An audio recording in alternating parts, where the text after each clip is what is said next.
ನಮಸ್ಕಾರ ಜಾಣರೇ, ನಮ್ಮ ಚಾನಲ್ ಸಬ್ಸ್ಕ್ರೈಬ್ ಮಾಡಿ ಸಪೋರ್ಟ್ ಮಾಡಿ. No drama no fake, only reality ಅಂತ ಹೇಳ್ತಾ ಇವತ್ತಿನ ನ್ಯೂಸ್ ಬಂದ್ಬಿಟ್ಟು ರಾಜಕೀಯದಲ್ಲಿ ಅಲ್ಲೋಲ ಕಲ್ಲೋಲ ಅಂತ ಏನೇ ಹೇಳ್ಬೋದಾಗಿದೆ. ಅದು ಎಲ್ಲಪ್ಪ ಅಂತ ಹೇಳಿದ್ರೆ, ನಮ್ಮ ಪಕ್ಕದ ರಾಜ್ಯವಾಗಿರ್ತಕ್ಕಂಥ ತಮಿಳುನಾಡಿನಲ್ಲಿ ನಡೆದ ಒಂದು ಕಾರ್ಯಕ್ರಮದಲ್ಲಿ ಒಂದು ಅಲ್ಲೋಲ ಕಲ್ಲೋಲ ಸೃಷ್ಟಿಯಾಗಿದೆ ಅಂತಲೇ ಹೇಳ್ಬೋದಾಗಿದೆ. ಇದು ನಡೆದಿರ್ತಕ್ಕಂಥದ್ದು ಎಲ್ಲಪ್ಪ ಅಂತ ಹೇಳಿದ್ರೆ ತಮಿಳುನಾಡಿನ ತಂಜಾವೂರಿನಲ್ಲಿ ಅಂತಾನೆ ಹೇಳ್ಬೋದಾಗಿದೆ. ಕರ್ನಾಟಕ ಹಾಗೂ ತಮಿಳುನಾಡು ನಡುವೆ ಕಾವೇರಿ ವಿವಾದ ನಡೀತಾನೆ ಇದೆ ಅಂತಾನೆ ಹೇಳ್ಬೋದಾಗಿದೆ.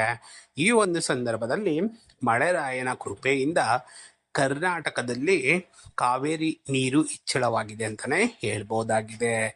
ಆದ ಕಾರಣ ಕರ್ನಾಟಕದಲ್ಲಿ ಹೋರಾಟಗಳು ನಿಂತಿವೆ ಅಂತಾನೆ ಹೇಳ್ಬೋದಾಗಿದೆ. ಯಾಕಪ್ಪ ಅಂತ ಹೇಳಿದ್ರೆ ಡ್ಯಾಮ್ ತುಂಬಿದ ತಕ್ಷಣ ಬಿಡಬೇಕಾಗುತ್ತೆ, ಅದು ಹೊರ ಹರಿವು ಹೋಗುತ್ತೆ ಅಂತಾನೆ ಹೇಳ್ಬೋದಾಗಿದೆ. ಆದರೆ ಇಷ್ಟು ದಿನ ನಮಗೆ ಕುಡಿಯಕ್ಕೆ ನೀರಿದ್ದಿಲ್ಲ.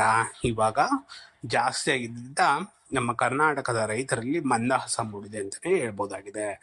ಅದೇ ಥರ ಕರ್ನಾಟಕದಲ್ಲಿ ಹೋರಾಟ ನಡಿಬೇಕು ಅಂತ ಇತ್ತು, ಆದರೆ ಸ್ವಲ್ಪ ಪ್ರಮಾಣದ ನಡೆದು ನಿಂತೋಗ್ಬಿಡ್ತು ಈ ವರ್ಷ.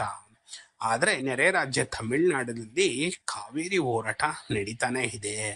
ಈ ಒಂದು ಸಂದರ್ಭದಲ್ಲಿ ಕರುಣಾನಿಧಿ ಅವರ ಮಗ ಸ್ಟಾಲಿನ್ ಇರ್ತಾರಲ್ಲ, ಅವರ ಮಗ ಯಾರಪ್ಪ ಅಂತಂದ್ರೆ ಉದಯ್ ಸ್ಟಾಲಿನ್ ಅವರು ತಮಿಳುನಾಡಿನ ತಂಜಾವೂರಿನಲ್ಲಿ ಭಾಷಣ ಮಾಡ್ತಾ ಇರ್ತಾರೆ. ಅಂದ್ರೆ ಕಾವೇರಿ ಚಳುವಳಿ ನಡೀತಾ ಇರುತ್ತೆ, ಕರ್ನಾಟಕದವರು ನೀರು ಬಿಡಬೇಕು ಅಂತ.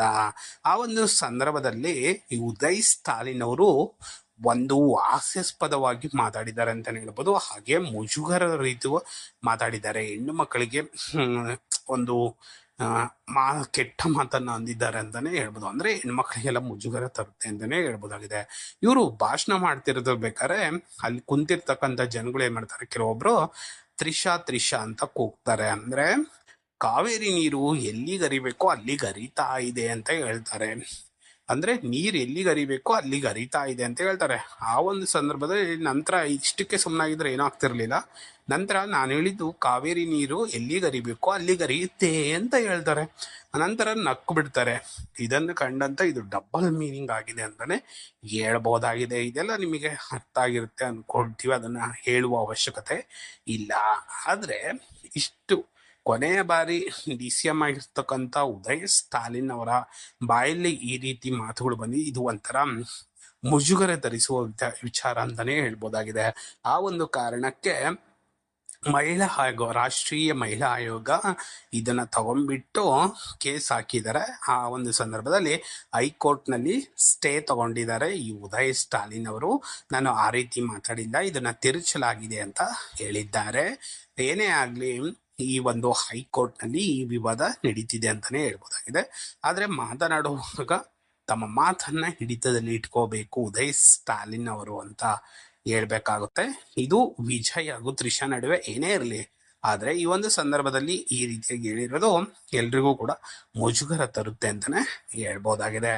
ಏನೇ ಆಗ್ಲಿ, ಉದಯ್ ಸ್ಟಾಲಿನ್ ಅವರ ಮಾತು ಎಲ್ಲರಿಗೂ ಕೂಡ ತೊಂದರೆಯನ್ನು ಉಂಟು ಮಾಡಿದೆ. ಅಂದ್ರೆ ಒಂಥರ ಮರ್ಯಾದೆ ಹೋಗುವ ವಿಚಾರ ಅಂತಾನೆ ಹೇಳ್ಬೋದಾಗಿದೆ. ಏನೇ ಆಗ್ಲಿ, ಇದು ಮುಂದೆ ಎಲ್ಲೋಗುತ್ತೆ ಅಂತ ನೋಡೋಣ. ನಿಮಗೆ ನಮ್ಮ ನ್ಯೂಸ್ ಇಷ್ಟ ಆಗಿತ್ತು ಅಂದ್ರೆ ಸಬ್ಸ್ಕ್ರೈಬ್ ಮಾಡ್ಕೊಳ್ಳಿ, ಸಪೋರ್ಟ್ ಮಾಡಿ. Thank you.